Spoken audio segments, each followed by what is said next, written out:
ৰাতিপুৱাটো আয়ুৰ সৈতে কেনেধৰণে ব্যস্ত হয় তাকেই দেখাম। হা কৈ দিয়া চেলাউৰিটো দাঙি দিয়াচোন, তোমাৰ চেলাউৰিযোৰ তাৰপৰা চকু টিপ এটা মাৰি দিয়া, চুমু এটা দি দিয়া। তোমাৰ দাঁত চাওঁ, দাঁত অঁ নাক কোনটো, নাক আয়ু নাক কোনা? অঁ সেইটো, আৰু চকু, চুলি চুলি চুলি অঁ সেয়া।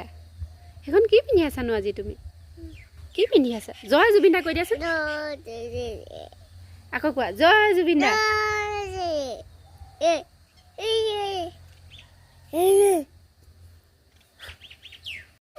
অঁ পিতাই ফোন আহিছে।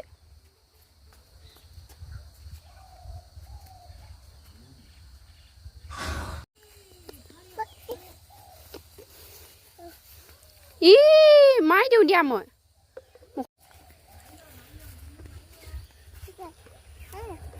মাজে মাজে তাকো খেলাই থাকোঁ, ঘৰৰ কাম বনবিলাকো কৰি থাকোঁ, মাহঁতেও চাই থাকে। তেনেকৈ আমাৰ ৰাতিপুৱাটো যায়গৈ। ভাত পানীও বনাওঁ। এতিয়া গাখীৰ নিবলৈ বুলি আহিছোঁ দুইটা। ভাত পানী বনাই আজৰি হোৱাৰ পাছত মাছ আহি পাইছে, হ'লেও মাছ ভাজি খাব পৰাকৈ হ'লগৈ বাৰু সময়টো। হেৰি আছোঁ আয়ু জিজি